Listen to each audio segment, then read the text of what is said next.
about Costa Rica, and he goes, well, I should have made top 8. There was only 384 people there. I mean, you know, my odds are tremendously good, and the field was tremendously weak. But if you look at the top 8, that top 8 was pretty stacked. Oh, absolutely stacked. So AJ is playing blue-black control, which is not something that is fairly prevalent in the Legacy metagame. And Gerry Thompson's playing a deck that has been fairly kind of it's a new thing of late. But actually, we saw Greg Hatch play it last week in LA. It's the Death Shadow deck. Basically, it uses a lot of cards that do damage to itself to take advantage of Death Shadow. Now, Death Shadow is a 1 black creature. It's a 13/13, and it gets smaller for every life. Yeah. Under 30. Yes. Yes. Sorry. So it gets bigger as you get lower. Yes. Which is nice. I mean, it was a creature that was not really ever used in Standard, but it's interesting to see when you have this ability to use so many cards that can do so much damage to yourself to be able to do that. Now, we exchanged Thoughtseize for Thoughtseize, and now Gerry's on the play. Gets another land. Delver Secrets. Excellent play there on his part. Okay, so AJ actually has 4 Baleful Strix, which is actually one of those cards that actually is only really available to play in Vintage and Legacy, because it was in one of the specialty products. It's a blue-black 1/1 fly with Death Touch that draws a card when it comes to play. So it's really, really well suited to shutting down a creature offense. Well, we just saw a main deck Brainstorm, and it looks like Jittei's there as part of his collection. It looks like he's going to put it back on the pile, along with. Yeah, so he has the sticks in his hand right away, which is good. Yep. So here's a land and Baleful Strix. It's a Force of Will, a Spell Snare. At least two Strixes in hand. So I would now there's a Jittei that he's probably putting on top of the deck. He's leaving also a Snapcaster Mage in hand. So the Delver fails to flip for Gerry. Hits for 1. It's going to crack another fetch land here. Just go down to 19. One of the funny things in this deck, actually, it has a Watery Grave, and now Ravnica dual lands usually don't get played so much in Legacy, but it actually is a benefit that you can take 2. So because you can get lower for Death Shadow. In the Turok here, AJ cracks a fetch. So plays a Spell Snare to knock that one out of the way. Right. So wouldn't be surprised to see a Strix come down for a nope. Just pass his turn. Remember, he's got the Snapcaster in his hand now to prevent any shenanigans. So now we flip the Delver, right. Force of Will in hand. So it's possible that he's holding up the Snapcaster for a possible 2-costing spell. Wasteland on the play there. Also in Gerry's hand is a Sylvan Library. Okay, so Wasteland on the Underground Sea. Now, probably not going to see anything from. I think it's just putting a mana into his pool. Gerry will probably just go straight to his combat. Won't be. I mean, if Gerry does cast a 2-costing thing in hand, if he casts a 2-costing thing, he'll be able to play Snapcaster. So Snapcaster's targeting the Brainstorm.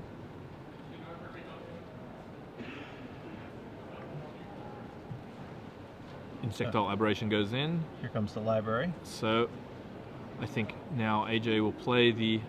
Well, he might actually force the libraries, because the one thing about libraries is it allows a aggressive deck to basically get a lot of card advantage, because like basically punish them for the fact that they can't really put on a lot of pressure. There's the force of will, like you said. Yeah, so he's forcing the library because like, the library basically, you know, for 12 life you can draw 3 cards, which is like 12 life is actually not that big a deal for. Does Gerry want to force back here? Is the question. He may consider it. He doesn't actually have the blue mana to do it. So sorry, the blue card to do it. So he can't do it, even though he does have a force in hand. Oh, that's right. He does not have that. So he casts Brainstorm, flashing it back. So there's a Strix and Edicts. 2 Strix. So he's going to cast a Strix. Basically, there was no land from the Brainstorm.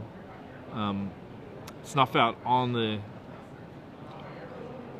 Snapcaster Mage, which will take Gerry down to 17. Yeah, so it's, I love about the sticks is it basically stops Gerry's attack. Yeah, and really it doesn't make any sense to like run into it. Like he's already drawn the card. It's already done a lot of the damage it's going to do. Oh, another Strix. But he's still missing that land. Yeah, so I mean he does have a Brainstorm. So if he draws and a Ponder, so if he has an island. Oh, and a Diabolic Edict to get rid of the creature, but I don't think he wants to really get rid of the creature right at the moment. Oh, he's going to daze it. Yeah, no, he knows that AJ is a little short on land, so and that daze is, well, no, daze will probably will still be good for a while, but land turn. AJ ponders. Ponders. Looking for land. And he finds a land, a Jace, and a Force of Will. It's actually like all goodness for him there. The problem is the land is a sack land. He won't be able to cast that Jace until he gets at least 3 more turns. Yeah, so he's gonna have to ponder. He'll keep the land. He may brainstorm to see if he can draw, because he really does want to get that Jace to get him back in the game a little bit. I mean, he's not out of the game. He's just really like push him ahead. It is truly amazing that a 1/1 creature can stall the board. So there's a Tarmogoyf from Gerry. I think it's like it's got sorcery, instant, enchantment, land. There's a creature. 4/5? Artifact. There's actually more than that. It's like a 5/6. Okay, there's the Edict that took care of that one. Yep. So now, like he draws the Jace. Ponder. We're gonna look for a land here. That's right. Yep, we got one land. Absolutely. This is a fantastic Ponder here. So it's got Ponder, land, and a I believe it's a Vendilion Click, which Vendilion Click is a really great card because it can play offense, defense. It can disrupt your opponent's hand. It's like it gives you so many different options about like how you should play out the game. Yeah, about a month ago, Drew Levin and I were having a conversation about how Vendilion Click needs to make a larger impact back in Legacy, just because it's such, even though it is a very valued card, it can be even better, and it should be. And now you're starting to see it a lot more in there. Yeah. Okay. So he gets to see the Brainstorm, the Force, and the Jace.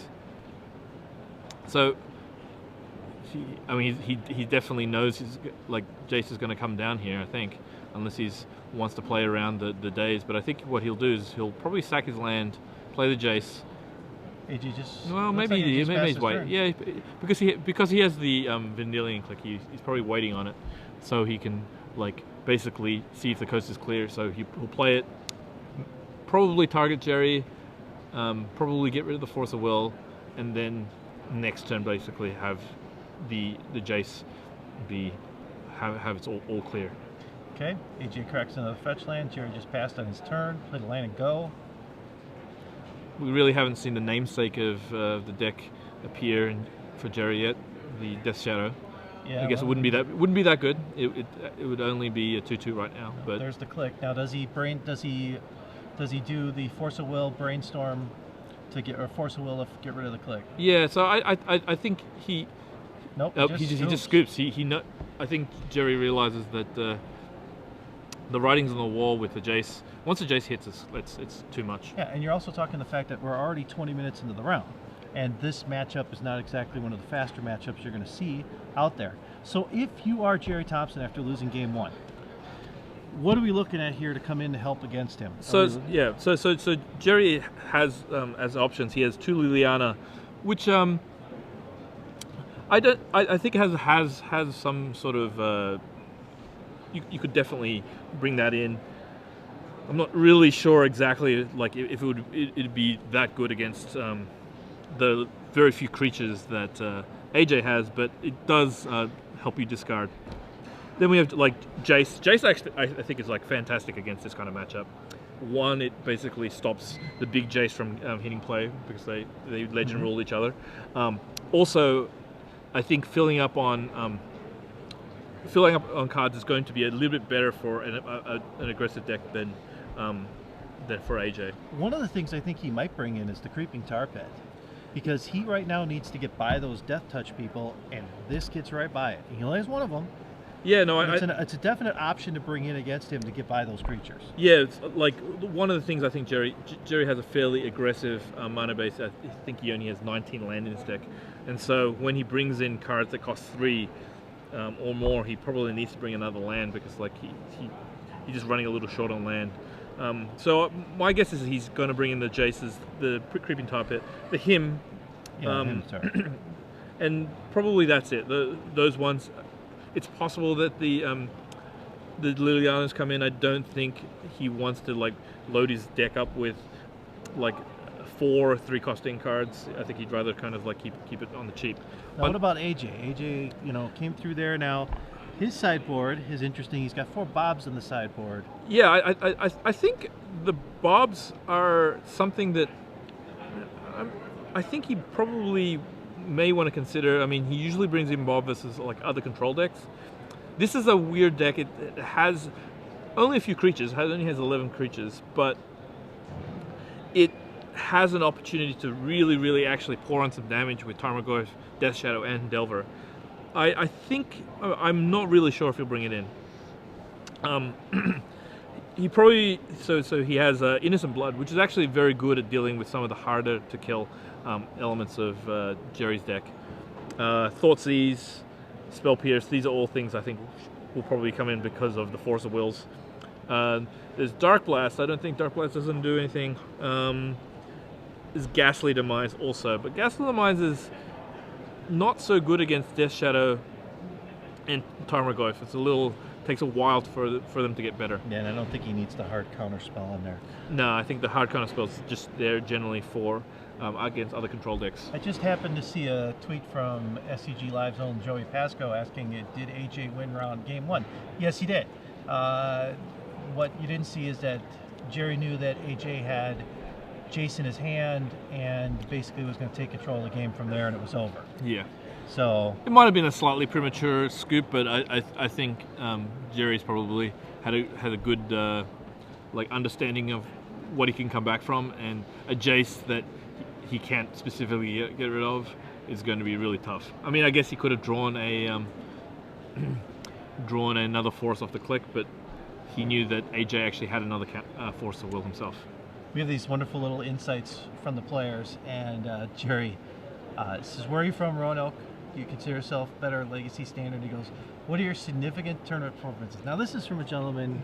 There's one Grand Prix. One Grand Prix. He's won numerous. He's won invitational. Numerous tournaments for SCG. His current accomplishments are none. Gerry's always very self-deprecating kind of guy. It's like, he kind of doesn't give himself any. Doesn't kind of like blow himself up very much. But he also kind of gives a bit of a hard time to everyone else too. So basically, if he's accomplished nothing, there's a whole lot of people out there in the Pro Tour that have accomplished a whole lot of nothing. And we're back. So at turn 1, Delver of Secrets for Gerry after he sacks his Misty Rainforest. But using the Watery Grave, taking extra damage, kind of telegraphing a little bit that he has a Death Shadow in his hand. AJ right away plays his land, plays Ponder right away, I think. Yep, that'll be Dazed. it's one of the good things about Gerry's deck. It works on very few land, and and it flips. Yep, the brainstorm for the flip, so it doesn't actually require him to. So he takes another 2 damage. This deck actually, Death Shadow got a little worse with the mana burn rules that took away, because you used to be able to just like mana burn yourself all the way down and then you'd be able to play Death Shadow. Yeah. Now you have to do the hard way with Ravnica Shocklands. Well, it looks like this is the reason why AJ kept his hand with a Verdilian Click, Ponder, Diabolic Edict, Snapcaster Mage, Land, and Drowned Catacombs? Am I correct? It is a Drowned Catacombs. Drowned Catacombs. So AJ can play everything in his hand, and so he's got the Ponder available also. Yeah, so you really kind of have to look at like how these next turns are going to play out. I mean, if he was worried, if he wants to keep the pressure on, he may get rid of the Diabolic Edict, basically forcing AJ to have to Snapcaster it back.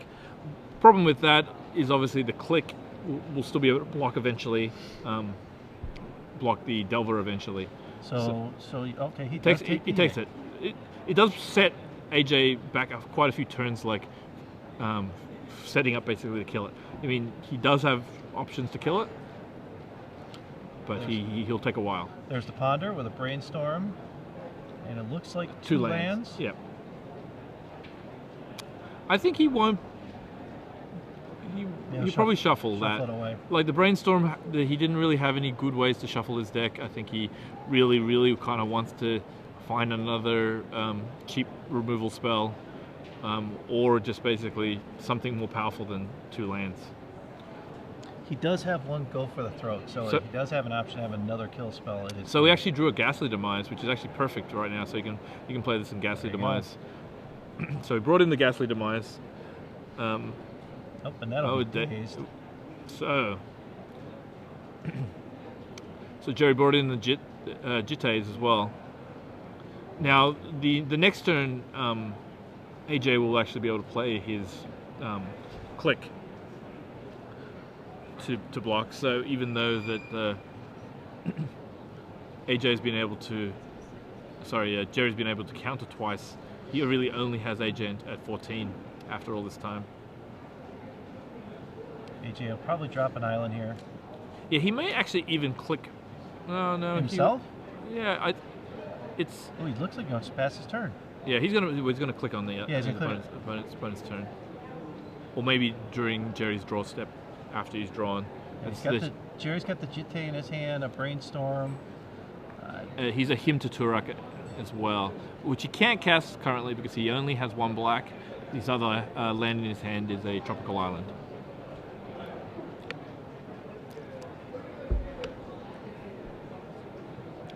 So, I think Gerry's thinking whether he should Brainstorm in step now, because I think AJ passed. Because if he gets that black land, yeah, he may want to try and set himself up for to cast him the next turn. One of the problems. Nope, so he does not cast. Oh wait, Snapcaster. Oh, he wants a Demise from the graveyard here, and so Gerry will just let it happen. I think he wants the opportunity to draw a black, and him does not draw. Probably he's going to Wasteland here. Well, actually no, he's a little bit behind on mana, so it might not make sense to Wasteland. The only reason he might consider Wastelanding is if he fears a Jace from AJ, he may want to try and like give himself a turn to avoid getting kind of Jace the next turn, because he has no current defense for Jace if it hits play. And he doesn't really have a threat. It's kind of... So let's play the Jitte.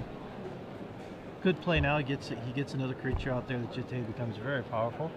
Okay, it looks like he drew... So AJ attacks for 2, bringing Gerry down to 9. It's actually the first attack by AJ yet. Gerry's on 9 because of all the damage he's done to himself with Watery Grave. It's going to pay off if he gets to draw a Death Shadow. Oh, he main phase clicks, just worried about like some sort of counter magic. Well, so gets rid of the, he gets rid. I think he gets rid of the brainstorm. He knows that the him is locked in his hand, and the wasteland he can't get actually. So, yes. I think it's possible that he just leaves it, because a brainstorm without a shuffle effect is not that good. He's already going to draw another card. Like it'll cost him another mana the next turn. I can definitely like set up a situation where he. Oh no, he decides to let it go, and Gerry draws another blue card. We don't know what it is. He actually drew two brainstorms. Well, I guess you trade one, get two, and trade. Yeah, bird in the hand is worth two in the bush, I guess. Yes. Now let's see if Gerry can get that land. So we get to. So we see the sack land, which is good. Little Jace, and it looks like. Yeah, he's probably going to put back the wasteland. I don't think the wasteland's actually doing him any favors right now, because he needs to cast this. He wants to play the second black land so he can cast the him here.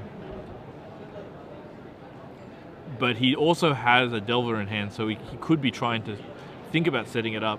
Oh, yeah, there you go. I think he's trying to set it up now. He's going to put him on top, play the Delver, have the Delver basically flip because of the him. And then he can crack his fetch land to go searching for something else to give him a shuffle effect that he needs. Because I don't think he really needs that Jace right now. He may not even want the him. I mean, he probably does want the him. It's like it's very good at the moment. So now like he's basically AJ has the option of like thought scouring the two cards that they got put back. He's making it. Yep. So he does it. Gets rid of the him. Draws a Thoughtseize. It's a very interesting play on AJ's part. Normally everybody's scouring themselves, but it was very nice that he did it against him to take away Gerry's ability to flip that Delver. So the thing that AJ has to worry about is that GT getting equipped. Basically, the one GT getting equipped is going to equal both creatures hitting the bin.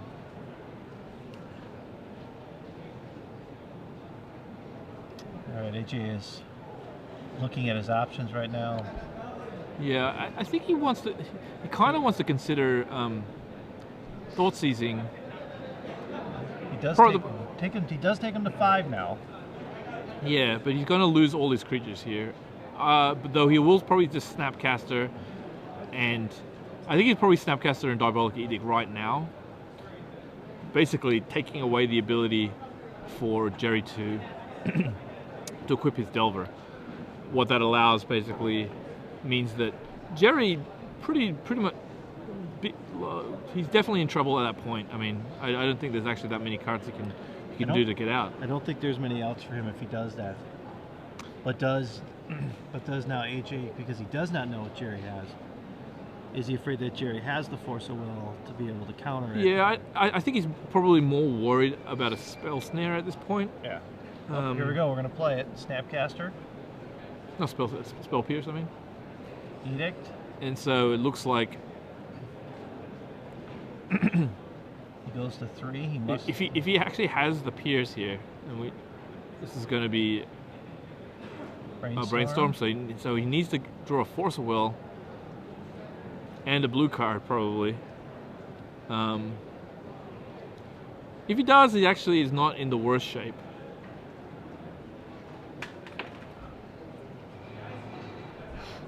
He's not in the worst shape, but he definitely needs he'll go to 3. He'll kill a Snapcaster and a click with his Jite, then get hit by the remaining kind of Snapcaster, putting him to 1. But we've seen comebacks from 1, so yeah, you saw a guy at 1 fight to a draw. So yeah, it's definitely possible. Anything can happen. Okay, so let's have a look here. Here comes the cut. What do we get here? Gerry pulls land, Brainstorm. Not a Force of Will. No. Yeah, he's got a Wasteland in hand. So this is not very useful, and he knows that he's pretty much dead now. There's very few things that can happen here that will get him out of here. I can't think of anything. Having a look at his deck list right now, I don't think there's anything that really gets him out. Trying to see if possibly engineered explosives only kills. Yeah, showing him the edict again, but if he doesn't counter it. Yeah, he can't actually cast engineered explosives next turn.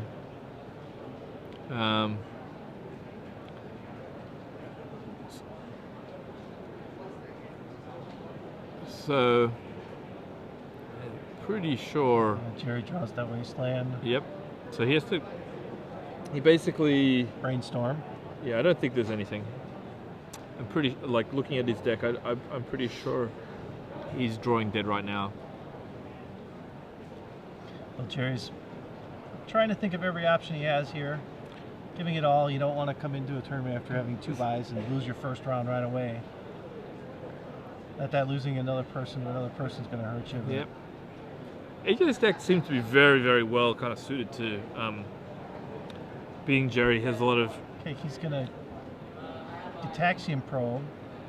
I think he's just probing just to draw a card. Yeah. No, he needs to get deeper because he's seen 2 of the cards that the Brainstorm has. So there's Brainstorm. And there's Tarmogoyf. And he's dead. Tarmogoyf, Jace. If he plays Tarmogoyf, he dies to. I mean, he's already at 1 now, so. He's trying to play 2. Shows him, shakes the hand. Yep. Congratulations to AJ Sacher winning 2-0 against Gerry Thompson. That will send AJ to 3-0, and Gerry Thompson, after round 3, after having a bye, is 2-1. By no means out of the competition for top 8, but hey, it looks like we're going to get another match right away. Yeah, well, we're seeing Matt Costa versus Todd Anderson. And it looks like the Delver Mirror, Delver Mirror. Matt Costa, one of the rising stars. He made top 8 at Pro Tour Pro Tour Dark Ascension. Before they get started here with their match, a little story about Todd Anderson. Todd Anderson's married to SCG's own Kelly Anderson, and they're both here at the event this weekend. Well, last Wednesday was their 3-year anniversary. So, of course, where would you want to be on your 3-year anniversary but to be at the SCG Invitation? I mean, what a romantic way to spend a weekend together. But hey, like I joked with Todd earlier, I said all you got to do is win and give her the money and I'll make up for it. So no pressure on him on here. Well, at least by law, even if for any money he wins, it's half his calories. Half is half, yes. Somehow I think they can go for a real wonderful vacation on a win this weekend. Okay, so these deck lists are very, very similar. They have the same creatures. They both have Nimble Mongoose, Tarmogoyf, and Delver, 4 ofs. I pretty much know there's very little difference except there's 4 stifles in Todd's deck. There's no stifles in, and actually that makes a big difference with that many sack lands. One of the other things that there's a Mind Harness in Matt's deck, which actually is going to be useful at stealing Tarmogoyf if he chooses to bring it in. This is often a fight of kind of like submerges too. So they both have 4 submerges. They both have like 2 blasts. So this is actually like extremely different, except for the fact that the Todd had stifles, and that could really put a hurt on Matt's ability to produce mana. Well, there was a lot of talk from some players for the tournament that stifles were actually getting back into more competitive action in Legacy, and to see Todd here running 4 of them, it shows how much he feels it's a very, very important card to have in his competition. Okay, we're back. Okay, so that drops land. First turn, Nimble Mongoose. Yep. So Nimble Mongoose is definitely one of the better threats in the mirror, just for the simple fact there's basically nothing that kills it on each side. Now, obviously the problem is it takes a little bit of work to put out to get bigger. So he puts a Delver into play. And he has a Brainstorm in hand, so if he doesn't flip it naturally this turn, next turn he can set it up. Oh, he also has a Ponder, which Matt can help set it up for himself. Yes, it's very possible that he might just, well, he may not try and Red Blast it straight away because it'll open himself to being dazed. Yep. If Todd actually is forced to get a Forest, it looks like there's 2 Submerges in Matt Costa's hand, which are backbreaking in the right situation. Yep, yeah, he's Red Blasting, doesn't care about the daze. I think he doesn't have another land, and so I think he's kind of like assuming that a daze is going to get him at whatever way he kind of plays that. Matt has a Wasteland. Oh, this is a huge deal because like Todd does not have another land in his hand, and there's another Wasteland in Matt has to draw. Yeah, so I think this is going to be tough unless he draws a basic island or a sack land that can get a basic island. 4 cards for Threshold for Matt. Nope. A Stifle. No. And past his turn, he's got... There's a Submerge. Or Submerge, sorry. 3 Brainstorms in his hand. Yep, so looks like Matt Costa is going to get probably another Tropical Island. And that puts him up to 5 in his graveyard, which... Yep. Probably putting up another green threat in the form of Tarmogoyf, I think, is in his hand. Not looking great for Todd here, just for the simple fact that he has no land. Yeah, and Matt's still sitting on that Wasteland. Yeah, so again, this land definitely needs to be a basic island in some shape or form. If he gets an island here, though, he does get to submerge. No, I think it's he's in deep trouble now because he drew a Dark Confidant. The biggest problem is a Dark Confidant. Todd's deck is running no basic lands. Oh, no basic lands. So Matt Costa's Wasteland looks even more superior now. Yeah, he swings in. Yeah, I don't see a real kind of comeback right now. I mean, I hate to call it this early, but I think there's now the Wasteland's in play, so no. There's another card he's got to discard. Yeah, he's 11. It's a Dismember. Yeah, I think this one is over unless. Oh, he's going to Brainstorm. A lot of another Wasteland. Two wow. Wastelands and a Mind Harness. Yeah. Like a lot of these kind of Rug Devil decks come down. The matchup comes down to mana. They don't run many land. Nope. Like they run a total of like 17, 18 land. They generally don't run like basic land. So Wastelands are huge in this matchup. And so. Oh, and now he's just gonna bolt them to the face. He bolts them so he can get Threshold. Yeah. And I believe that might even be. I think one, it's a right? 1. I think yeah. So yep, and he just scoops. So Matt Costa wins over Todd Anderson in the Rug Delver Mirror. Really thanks to kind of like a little bit of mana suppression on Matt Costa's side. Funnily enough, it would normally kind of like seem to reason that Todd Anderson would generally win the mana suppression with the 4 Stifles, but he didn't draw enough islands to basically make that matter. I understand it's very difficult with their mana base, with what they have to do, but eventually does it get to the point where they have to play a basic island or something like that just to be able to do that? Or is it because their base needs to be so diverse